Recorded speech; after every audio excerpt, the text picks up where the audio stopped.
យើងកែចំណោទរបស់យើងគឺដែលសិក្សាអំពីទំហំសមាមាត្រស្របដូច្នេះមុននឹងចាប់ផ្ដើមការចំណោទនេះគឺតាំងបឋមសិក្ខាខែបែបខ្លីដូចតទៅរីកេរិយាអ្នកមាសិកាថ្វាយបង្គំនៃខ្ញុំព្រះករុណាចូលមានដល់ព្រះដ៏មានព្រះភិយអង្គនោះព្រះអង្គជាព្រះអរហន្តដ៏ប្រសើរទ្រង់ត្រាស់ដឹងនៅយាយធម៌ទាំងពួងដោយប្រពៃចំពោះព្រះអង្គឥតមានគ្រូអាចារ្យណាប្រដៅព្រះអង្គឡើយសាធុតពីតាំងវត្តនមស្ការសង្ខេបបែបខ្លីទៅយើងចូលមកដល់ចំណោទយើងណាចូលមកចំណោទយើងដូច្នេះលំហាត់ចំណោទរបស់ហ្នឹងដែលធ្វើជាវីដេអូទៅហ្នឹងយកទៅមើលហើយយកទៅអនុវត្តទៅមិនចេះណាបើសិនជាយើងអត់យកទៅមើលផងអត់អនុវត្តផងក៏អត់ចេះដែរណាព្រោះចេះហ្នឹងទៅបានវាតតែយើងលះបង់វាវាយើងលះបង់ហើយវាបានហ្នឹងមកវិញអញ្ចឹង ឧបមាថាបើសិនជាយើងលះបង់ជាមួយនឹងការសិក្សាយើងទទួលបានផលផ្លែផ្កាពីការសិក្សាដែរបើយើងលះបង់ជាមួយនឹងការងារអាហ្នឹងយើងបានលទ្ធផលពីការងារអាហ្នឹងវាងាយស្រួលយល់ទេវាអត់លំបាកយល់ទេនិយាយបែបហ្នឹងប៉ុន្តែបើសិនជាយើងយកអាពាក្យទ្រឹស្ដីអាពាក្យដែលគេណែនាំហ្នឹងយកមកអនុវត្តវាអត់ស្រួលទេណាគឺវាអត់ស្រួលទេលំបាកណាស់លំបាកណាស់ប៉ុន្តែបើសិនជាយើងអាចស៊ូបានអានឹងយើងទទួលបានផលផ្លែផ្កា អញ្ចឹងយើងមើលនៅក្នុងចំណោទយើងនេះណាចំណោទយើងគឺថាម៉េចគឺថាអឺថ្លៃថ្លៃផ្លែក្រូចសមាមាត្រនឹងចំនួនផ្លែក្រូចបើក្រូច9ផ្លែថ្លៃ1200រៀលចូលរកណាកថ្លៃក្រូច12ផ្លែខចំនួនផ្លែក្រូចដែលថ្លៃ32000រៀលណាឃើញទេអញ្ចឹងចំណោទហ្នឹងវាមិនអាចអានតែម្ដងឲ្យយើងយល់បានទេចំណោទបានន័យថាជាការចោទសួរដូច្នេះយើងត្រូវយល់អំពីថា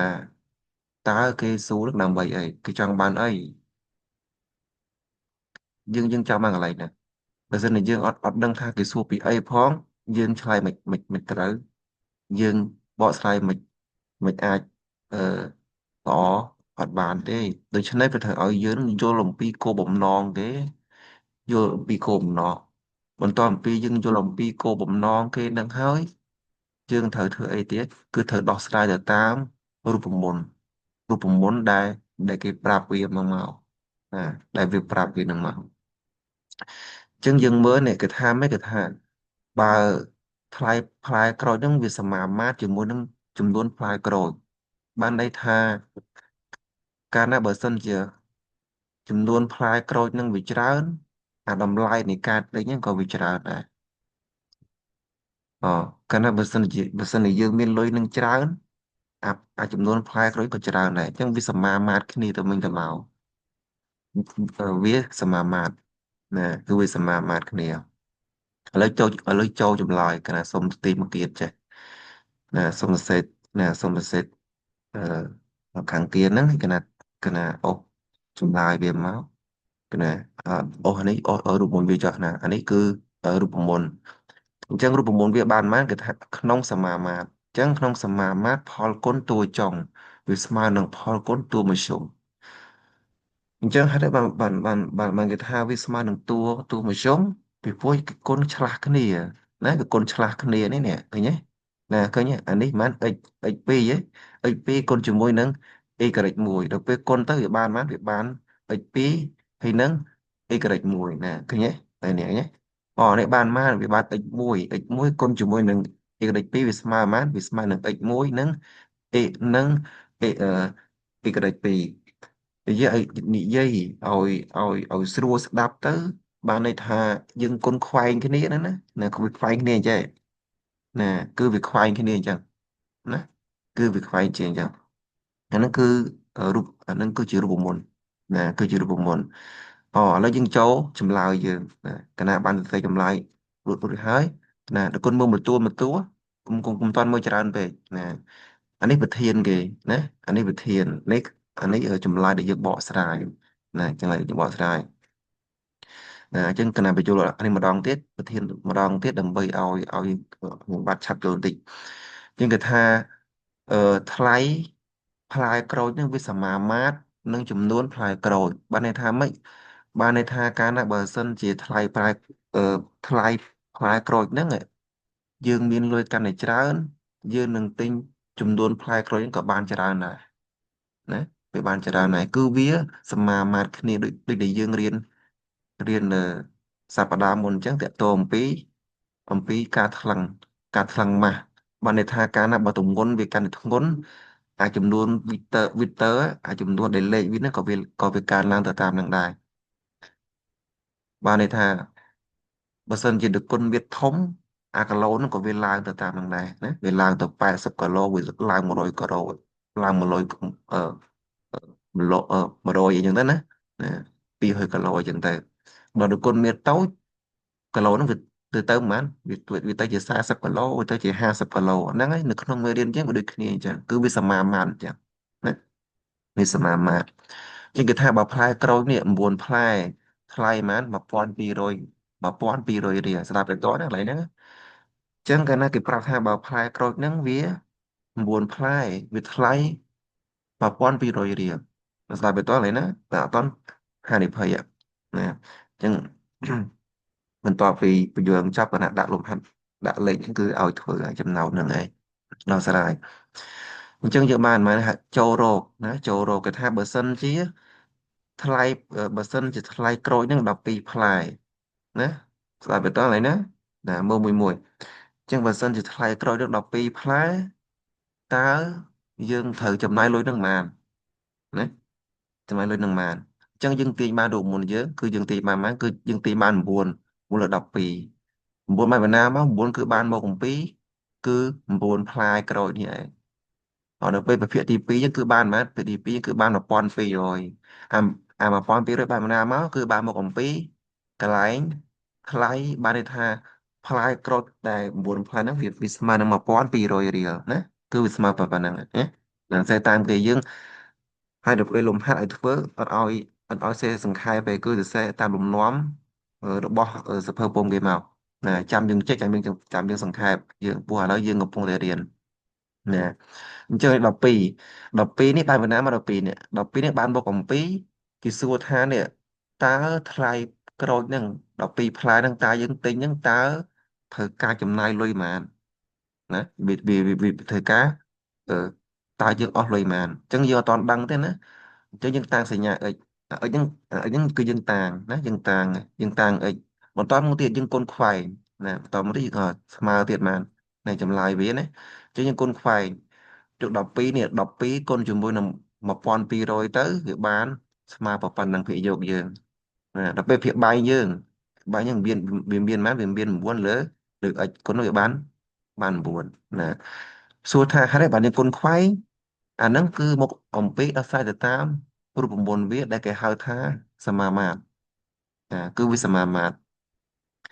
1200គុណនឹង12សម្រួលជាមួយនឹងលេខ9ទៅវាបានប៉ុន្មានវាបាន1600រៀលអញ្ចឹងយើងឆ្លើយបានថាម៉េចយើងឆ្លើយបានថាដូចនេះក្រូចចំនួន12ផ្លែហ្នឹងវាថ្លៃ1600រៀលណាគឺតម្លៃវាប៉ុណ្ណឹងហើយកុំថាខុសគឺអត់ខុសណាអត់ខុសទេលេខវាពិតណាណាអាហ្នឹងមួយចប់មកពាក្យណាឃើញទេញ៉ាមើលមួយកុំតាន់ប្រញាប់វាសោះណាអញ្ចឹងចប់មួយឲ្យយើងចូលខយើងម្ដងខនេះគេសួរថាម៉េចគឺថាចំនួនថ្លៃក្រូចដែលថ្លៃ32000រៀលណាយល់អាហ្នឹងឯងយល់អបធាននៃគេសួរហ្នឹងឯងគេបានន័យថាម៉េចគេបានន័យថាយើងហ្នឹងមានលុយ32000រៀលណាអញ្ចឹងតើគេទិញផ្លែក្រូចហ្នឹងតើបានប៉ុន្មានផ្លែណែឃើញទេឃើញគេសួរត្រឡប់មកវិញណាអានេះគេថាខ្ញុំមានលុយ32000រៀលតើខ្ញុំនឹងទិញអាផ្លែក្រូចហ្នឹងបានប៉ុន្មានផ្លែអានេះក៏ចង់សួរខ្ញុំឃើញគេសួរបកឃើញគេសួរបកមកវិញសួរបកដល់ពេលសំណួរកយើងខាងលើគេប្រាប់ចំនួនផ្លែក្រូចហើយតើយើងចំណាយលុយហ្នឹងអស់ប៉ុន្មានដើម្បីទិញផ្លែក្រូចដល់ពេលសំណួរខយើងនេះ គេឲ្យលុយយើងមកហើយគេសួរបកថាតើខ្ញុំទិញផ្លែក្រូចហ្នឹងតើវាបានប៉ុន្មានផ្លែណែឃើញទេឃើញគេសួរត្រឡប់ឯហ្នឹងអាហ្នឹងគេហៅថាទំហំសមាមាត្រស្របហើយមកស្មើទៀតអឺចម្លើយទៀតចឹងខរកចំនួនផ្លែក្រូចថ្លៃ32,000 រៀលចឹងអានេះអាពាក្យរកនេះគ្រាន់តែយើងទៅសេមិនទៅសេមិនទៅសេទៅអត់សំខាន់ទេសំខាន់ឲ្យតែសរសេរទៅយល់មិនមែនបែរថាតើសរសេរតាមគ្រូតាមសៀវភៅពុំដែលបាទត្រឹមត្រូវទេបែរថាធ្វើម៉េចឲ្យវាយល់ធ្វើម៉េចយើងបញ្យល់គេឲ្យយល់ដូចគុណសម្ដែងពធទេសនាអញ្ចឹងណាណាមិនមែនដូចគុណសម្ដែងតាមសៀវភៅពុំទេមិនមែនដូចគុណសម្ដែងតាមគម្ពីរបិដកទេធ្វើម៉េចបានសម្ដែងធ្វើម៉េចឲ្យពុទ្ធបរិស័ទធ្វើម៉េចឲ្យស្ដាប់គេយល់ពីគោលបំណងយើងណាឲ្យយល់ពីឲ្យយល់ពីគោលបំណងយើងចឹងបើសិនជាយើងនិយាយទៅគេអត់យល់អំពីការគោលបំណងយើងផងយើងនិយាយទៅវាអត់មានន័យខ្លឹមសារទេវាអត់មានន័យខ្លឹមសារសោះណាចឹងអញ្ចឹងអាកន្លែងហ្នឹងយើងសរសេរមកសរសេររកចំនួនរកចំនួនថ្លៃផ្លែក្រូចថ្លៃហ្មង32,000 រៀលចឹងគេចង់សួរថាតើខ្ញុំខ្ញុំមានលុយ32,000 រៀលតើខ្ញុំទិញផ្លែក្រូចបានប្រហែលផ្លែឃើញទេចឹងគឺយើងអត់ដឹងទេមែនទេអញ្ចឹងយើងបានប៉ុន្មាននេះគឺបានប៉ុន្មានគឺបាន9ទៀតជាងអា9នេះគឺអត់មានដូរតាណាទេអានោះមិននៅដែរហត់អា9ហ្នឹងឯងណាគឺ9នៅភាគយកហើយអានេះវាជាប្រភេទទី1ណាប្រភេទទី1 9វាបានប៉ុន្មាន1200សួរថា1200មិនវាមានមកដែរចឹងពីព្រោះអាហ្នឹងគេប្រាប់តាំងពីដើមមកហើយបើសិនជាយើងអត់មានអាលេខ9អត់មានអា1200នេះទេអាលេខ30000នេះក៏មិនអាចរកឃើញបានដែរគឺមិនអាចរកឃើញបានជាដាច់ខាតអញ្ចឹងដោយសារមានអាលេខ9នឹងឯងអាលេខ9ផ្លែនឹងឯងវាមានអាតម្លៃ1200នឹងឯងទើបអាចយើងរកទៅតាមដំណាក់កាលមួយបានណាមួយបានអញ្ចឹងទីឆ្ងល់ថាជួយអាលេខហ្នឹងបានណាមកអាលេខ9ហ្នឹងហើយអាលេខ1200បានណាមកហ្នឹងបើអត់មានពួកអាប្រភេទអា2ហ្នឹងទេគឺយើងអត់មិនអាចរកឆ្លើយបានទេមិនអាចជាដាច់ខាតអឺ ណាអញ្ចឹងវាបាន9ហ្នឹងបានអានេះស្មើបានបញ្ចូលនេះភាគយកហ្នឹងគឺបាន1200បន្តមកទៀតនៅត្រង់នេះពីមុន x យើងគឺនៅត្រង់នេះមិនអញ្ចឹងដល់ពេលលើកបោះមកខាងនេះវិញគឺនៅប្រភេទទី1ហើយនៅកន្លែងភាគបែងណាភាគបែងគុណខ្វែងទៀតណាយើងគុណខ្វែងដូចមុនទៀតយក x ហ្នឹងគុណជាមួយ1200យកលេខ9គុណជាមួយ32,000 រៀលដែរណាហើយគុណហ្នឹងគុណហើយមិនថាយើងគុណ អានឹងយើងដោះស្រាយទៅតាមរូបមន្តសមាមាត្រដែលគេប្រាប់មកអញ្ចឹងណាដែលគេប្រាប់មកអញ្ចឹងណាយើងកត់អានេះមកណាទៅវាស្មើប៉ុណ្្នេះណាណាណាអញ្ចឹងនាំឲ្យ x ណានាំឲ្យ x អញ្ចឹងយើងរក x នេះយើងតាងណាយើងដាក់តាងដូចគាត់ចង់តាងអក្សរតេក៏បានសាង a ក៏បានតាង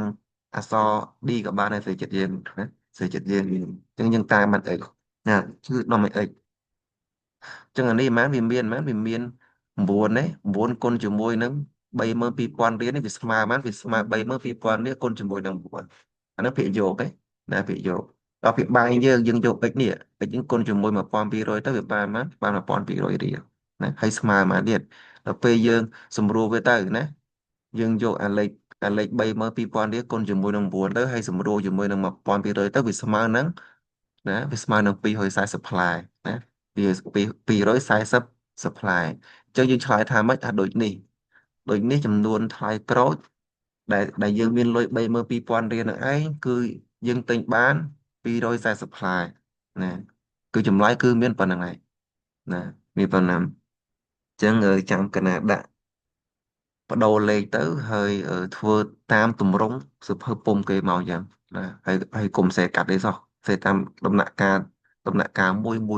អញ្ចឹងទៅណា កុំសេកាត់ណាកុំសេកាត់តែបើមានចម្ងល់អីនៅក្នុងអាមេរៀនហ្នឹងថត screen ហ្នឹងមកហើយផ្ញើចូលក្នុងក្រុមវិញមកម៉ោង10ជាងហើយមានពេលប៉ុណ្ណឹងជិតតែឆ្លៀតថតវីដេអូទៅណាអញ្ចឹងវីដេអូហ្នឹងផ្ញើចូលក្រុមដូចគុណចេះមើលទៀតរបៀបមើលនៅក្នុងតែនៅក្នុង Telegram យើងក៏មើលតាមដំណាក់កាលវាណាចាំមើលចាំកណាប្រាប់របៀបឲ្យមើលទៀតកណារបៀបមើលកណាមាននេះឃើញទេកណាមាននេះឃើញទេឃើញទេតែអញ្ចឹងបើសិនជាយើងមើលអញ្ចឹងឃើញវាយឺតទេ អានេះសូនបាន0.1ឬគុណឯងយក1.7ក៏បានដែរឃើញទេដល់ពេលយើងស្ដាប់ទៅវាលឿនណាវាលឿនកុំស្ដាប់ទៅបើយើងស្ដាប់សំឡេងយឺតពេកទៅធ្វើឲ្យយើងលងមួយដេកហើយយើងខ្ជិលណាអញ្ចឹងយើងស្ដាប់ឲ្យលឿនតិចមកណាហើយបើសិនដឹងថាសំឡេងវីដេអូនោះវាយឺតពេកអាចយកអឺគុណ2ក៏បានដែរណាយកអឺយកគុណ2ក៏បានដែរសំឡេងហ្នឹងវាលឿនទៅតាមហ្នឹងណាកណាអញ្ចឹងបន្តទៅមានអីទៀតទេគឺមានប៉ុណ្្នឹងទេហើយមានចម្ងល់អីគឺសួរបានអានេះយើងសម័យនេះគេហៅថាសម័យ 2K2Y ណាសម័យវាជឿនលឿនណាអញ្ចឹងយើងត្រូវជឿនលឿនទៅតាមសម័យកាលនឹងដែរណាអញ្ចឹងទៅពេលយើងរៀននៅក្នុងសាលាក៏រៀនហើយធ្វើលំហាត់ផ្ញើចូលគ្រប់ក៏យើងធ្វើដែរទាំងធ្វើគ្រប់ព្រះអង្គណាអ្នកអង្គណាធ្វើអស់នឹងចេះណាដូចយើងបាយអញ្ចឹងវាមិនខុសពីអំពីហូបបាយបុគ្គលណាហូបបុគ្គលនឹងឆ្អែតណាវាអញ្ចឹងវាពាក្យសាមញ្ញឯងគឺយើងងាយស្រួលនិយាយប៉ុន្តែបើសិនអនុវត្តទៅបាទវាលំបាកវាលំបាកណាស់អត់ស្រួលទេណាទស្សន័យគឺស្រួលណាស់គិតទៅគាត់ស្រួលណាស់ស្រួលនិយាយណាស់តែអនុវត្តទៅពិបាកប៉ុន្តែផលិតផលផ្លែផ្ការបស់វាគឺផ្អែមតែផ្អែមឈ្ងុយឆ្ងាញ់នេះដូចថ្នាំណាយើងឃើញថ្នាំគេមិនដែលយកថ្នាំណាដែលផ្អែមទៅព្យាបាលជាទេវាអត់ដែលមានទេនៅលើពិភពលោកនេះគឺវាគ្មានថ្នាំណាដែលអាចព្យាបាលជាវាមានថ្នាំល្វីងมันអាចព្យាបាលបានអាចព្យាបាលរោគនឹងជាទៅបានយ៉ាងណាមិញចង់បានលទ្ធផលល្អបានតើតែយើងលះបង់អាសក្តិសុខណាដោយនៅក្នុងសំស្ក្រឹតអញ្ចឹងណាលោកថាបើសិនជាចង់បានអាចំណេះវិជ្ជានឹងឯងវាត្រូវលះក្តីសុខចំពោះអ្នកដែលសិក្សារៀនសូត្រដល់ដូចយើងមកចង់រកស៊ីជំនួញជួញដូរអាជីវកម្មអីផ្សេងក៏ដូចគ្នាដែរបើសិនជាយើងចង់ខ្លាចជាមហាសេដ្ឋីតើតែយើងជាញរកស៊ីបានយើងមានបើយើងដេកនៅផ្ទះមិនមានអត់មានទេណាអត់មានទេទៅបន់ព្រះសុភ័ក្រទេវតាក៏អត់មានដែរណាមានទេណាបើយើងអត់ខំប្រឹងខ្លួនឯងបងទីហោះដូចយើងធ្វើប្រឡងបាក់ឌុបបាក់អីចឹងទៅ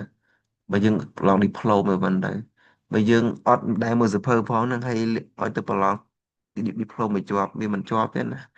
វាមិនជាប់ទេណាវាក៏អត់ជាប់ទេ